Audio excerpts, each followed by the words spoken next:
Oke, baik, karena kedua narasumber kita saat ini sudah hadir, mungkin bisa aja langsung kita mulai. Sebelumnya assalamualaikum warahmatullahi wabarakatuh. Gimana nih kabarnya kakak-kakak semua? Mungkin dari Kak Ahyan, gimana kabarnya Kak? Alhamdulillah sehat-sehat. Kalau Kak Imam sendiri gimana nih kabarnya? Ya, alhamdulillah ya sehat. Alhamdulillah deh kalau pada sehat semuanya. Semoga kita semua juga senantiasa diberikan kesehatan oleh Allah Subhanahu wa taala. Oh iya, sebelumnya aku juga mau ucapin terima kasih banyak sama kakak-kakak yang udah mau ngeluangin waktunya buat jadi narasumber aku kali ini. Oke, langsung aja. Wawancara ini dilaksanakan guna memenuhi nilai ujian tengah semester Bahasa Arab. Saya Salpi Marianti, mahasiswi KPI 2D, dan ada dua kakak narasumber di sini. Yang pertama ada Kak Muhammad Ahyani, dan yang kedua ada Kak Imam Abdul Aziz. Keduanya kebetulan berkuliah di UIN Sunan Gunung Jati, Bandung, di Fakultas Dakwah dan Komunikasi, jurusan BKI. Wawancara kali ini tentunya tentang bahasa Arab dan pengaplikasiannya dalam dakwah. Oke, langsung saja untuk mempersingkat waktu, kita ke pertanyaan yang pertama. Menurut kakak, apakah penting bahasa Arab untuk berdakwah? Mungkin dari Kak Ahyani dulu bisa dijawab, kemudian lanjut sama Kak Imam. Sangat penting karena akar dari dakwah itu sendiri dari bahasa Arab, nah sehingga dirasa sangat fundamental, halnya sifatnya mendasar begitu bagi seorang nanti yang akan berdakwah untuk untuk belajar Arab gitu.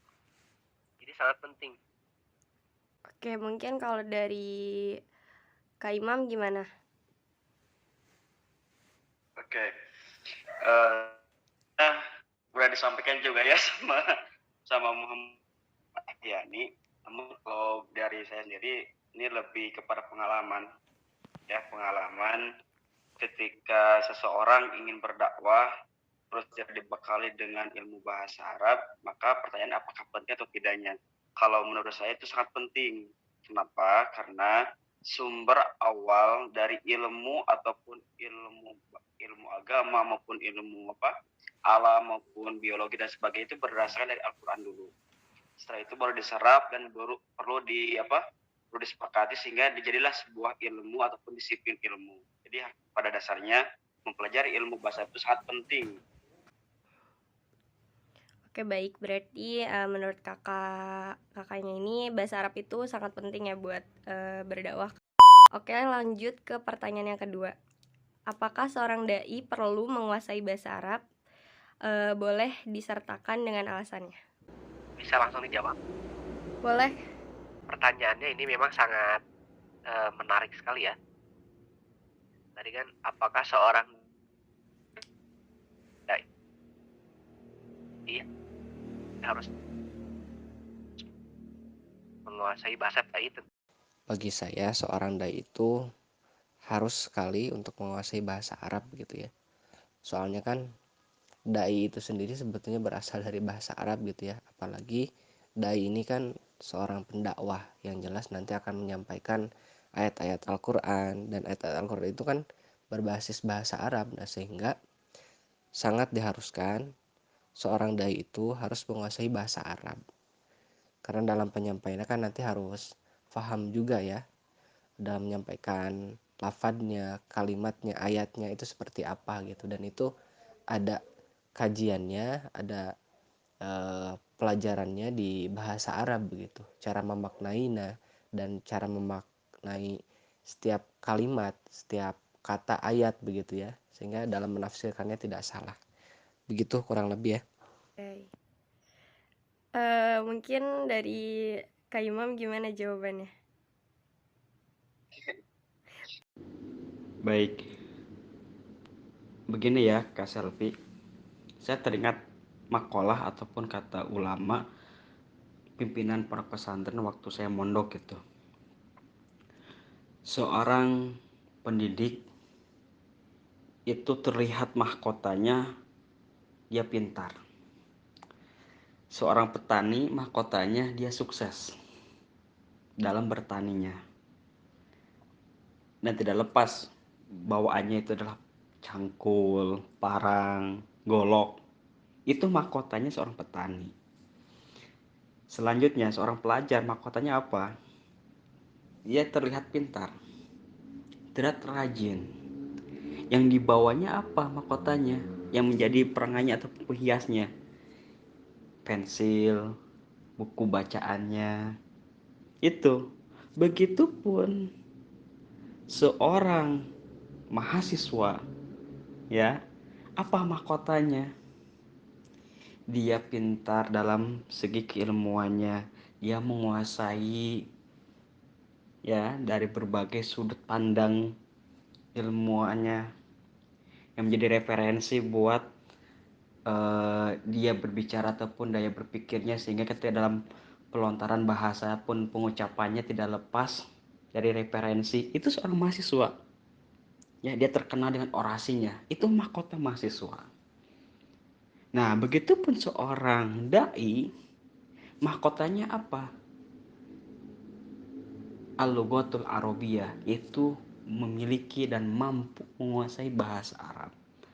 Tajudai hiya Lughatul Arabiyah, itu bahasa Arabnya. Mahkotanya seorang dai, mahkotanya seorang pendakwah, orang penyampaikan ilmu agama, yaitu tentang dia mampu menguasai bahasa Arab. Bahasa Arab itu tidak lepas dari ilmu nahwunya, ilmu sorofnya, ilmu balaghahnya, ilmu ma'aninya, ilmu manteknya, ilmu bayannya. Kenapa? Karena sumber-sumber dari apa yang nanti dia menjadi referensi dalam berbicaranya itu bersumber dari Al-Quran dan As-Sunnah dan kaul ulama. Oke, berarti emang sangat penting ya buat para dai itu menguasai bahasa Arab terlebih dahulu gitu, biar tahu juga apa yang dia sampaikan dan bisa ngejelasin juga kepada jamaah-jamaahnya mungkin. Oke, lanjut ke pertanyaan yang ketiga. Seperti yang kita ketahui, biasanya para dai menggunakan kitab Turat atau kitab kuning sebagai referensi. Kalau Kak Ahyan sama Kak Imam, pernah nggak sih kalian menggunakan kitab kuning untuk berdakwah? Mungkin dari Kak Imam dulu, boleh dijawab.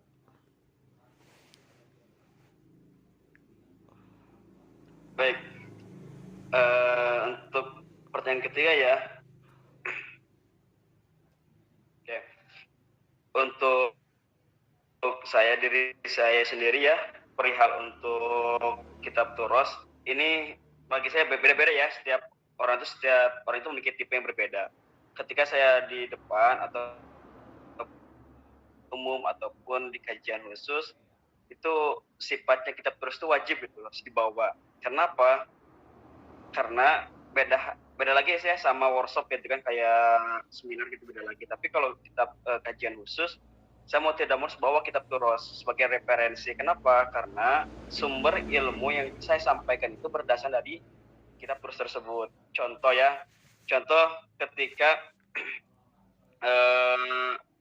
mau menyampaikan tentang sholat Idul Fitri gitu kan, itu mau tidak mau saya harus bawa kitabnya gitu. Pertama ada 3. Pertama bisa jadi kitab Safinah, kedua bisa Fathul Qorib, dan keempat bisa I'anah. Tapi yang ketika saya bawa ke depan ini mau tidak mau kita ada di pertengahan, yaitu kita Fathul Qorib dan Safinah, sehingga ketika nanti penyampaiannya kita nggak keluar dari rel gitu kan. Ketika saya berdakwah, saya menyampaikan, itu mau tidak mau dibawa itu kitabnya gitu sebagai pegangan. Itu kurang lebih dari saya. Oke, terima kasih. Kalau dari Kak Yani sendiri gimana nih? Pernah nggak menggunakan kitab Turos dalam berdakwah? Ya, ini kan sesuai pengalaman ya, dan objektif dan empiris begitu. Sesuai dengan kebuktiannya. Saya pribadi pun pernah waktu kegiatan-kegiatan tertentu, terkhusus di bulan Ramadan sekarang pun sama begitu ya. Terkadang ada kajian tafsir gitu kan, ada tafsir Jalalin, kemudian ada tafsir dan semacamnya begitu. Bahkan ketika si pengajian rutinan, biasanya begitu ya kajiannya tadi ya, seperti kita bisa pindah dari segi bab itu fikih, kemudian pernah untuk mengisi kajian tentang bab tauhid, kitab yang begitu. Nah, banyak sekali begitu ya, tentunya berbicara pengajian yang memang diisikan gitu. Di antaranya tadi seperti yang disebutkan oleh Kang Imam tadi ya, ada Fathul Qorib, kemudian ada bab tauhidnya begitu kan. Bab tauhid itu kan kitabnya Tijan gitu ya. Kemudian ada tentang tasawuf begitu. Tentang tasawufnya beda lagi kitabnya. Nah itu sesuai pengalaman sendiri, saya pun pernah begitu. Dilanjut aja, tadi berdasarkan yang aku simak dari kakak-kakaknya, berarti emang kitab kuning tuh perlu ya dibawa buat dakwah gitu, karena sebagai pegangan dan buat panduan biar nggak melenceng keluar dari pembahasannya. Oke. Next, yang terakhir, kira-kira ada nggak sih tips atau saran buat orang yang mau jadi penceramah yang harus dilakuin nih sebagai pemula, atau langkah awal apa sih yang harus dilakuin? Kan karena biasanya kalau setiap kita mau mulai sesuatu tuh pasti banyak banget hambatannya, mulai dari rasa nervous sendiri, malu, takut, salah, gugup, dan sebagainya. Kalau dari Kak Ahyan dulu boleh, gimana nih tips? Ada gak sih tips atau saran gitu? Baik, terkait tips atau saran ya, untuk menjadi penceramah ataupun orang yang ingin menjadi penceramah, yang pertama tentunya bekali dulu diri dengan keilmuan begitu. Karena menjadi seorang penceramah itu kan kita nanti pasti akan menyampaikan kepada banyak orang, dan tidak sembarangan yang disampaikan, tentunya betul-betul sesuai dengan keilmuan. Kalau bahasa Sundanya tidak bisa ngacapruk begitu, tidak bisa asal-asalan, tidak bisa semaunya, seinginnya kita begitu. Nah, harus sesuai dengan kajian keilmuannya. Ketika ingin menjadi penceramah, membahas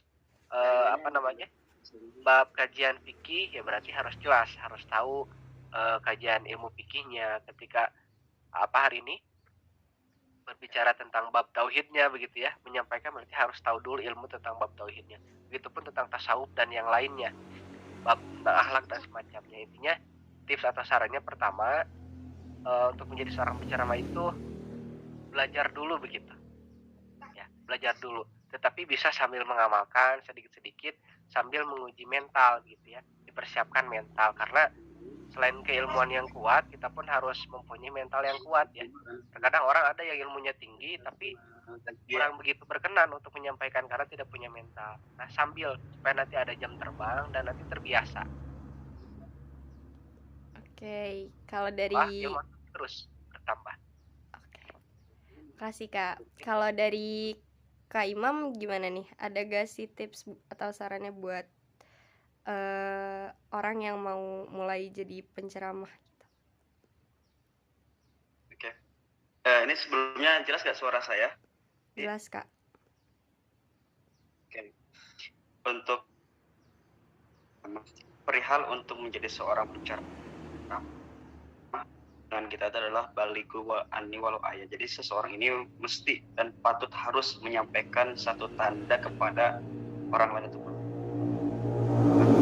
Besar ketika kita ingin menjadi seorang penceramah, pada hakikatnya atau pada intinya seorang ceramah itu mesti dipegang oleh setiap orang gitu.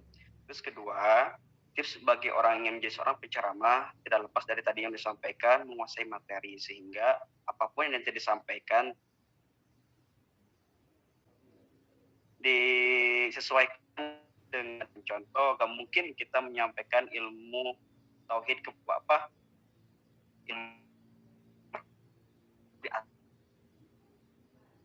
terus gak mungkin kita ngebahas tentang ilmu biologi kepada orang tua yang udah yang udah usianya lansia gitu kan.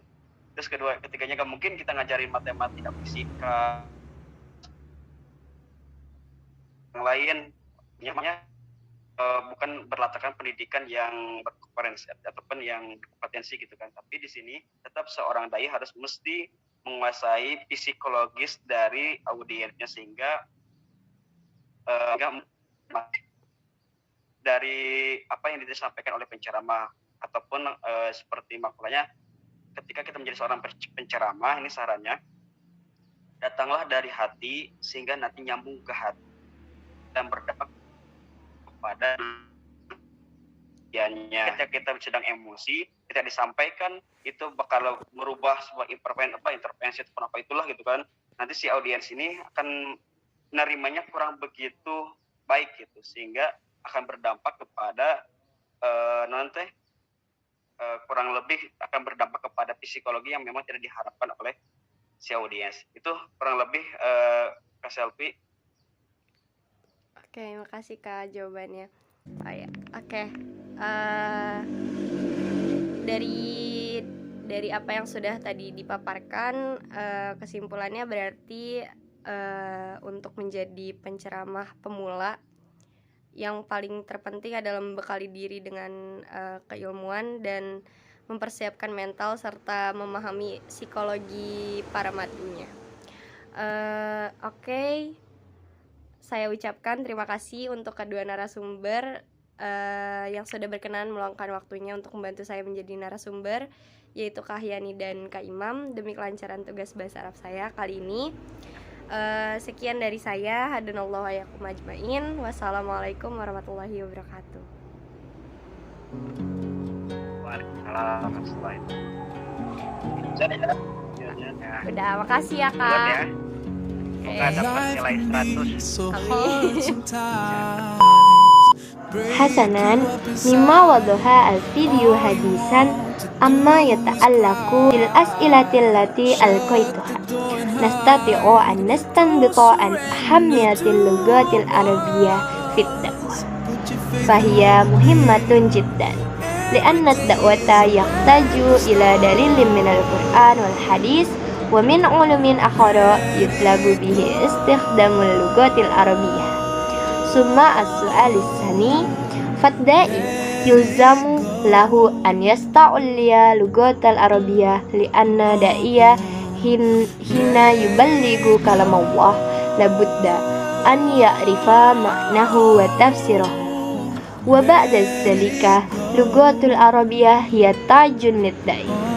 Summa as-su'alus salis fadda'i qad istakhdama kutubat turathi lil marja'i wal manba'il im wa yahtajuhu ad-da'i lil bahthi an ihda umri wal akhir at-tariqatu linaqunna ad-da'i awalan at-talum wa kasratul qira'ah 'ala al-ulum summa isti'dadu zihni lid-da'wah summa labudda lana min akhir an yahtama halan nafsi jami'al mad. Kafaitu minal istinbat atlubul afwa asa an yakuna hazal video nafi'an lana. Ashkurukum. Wassalamualaikum warahmatullahi wabarakatuh.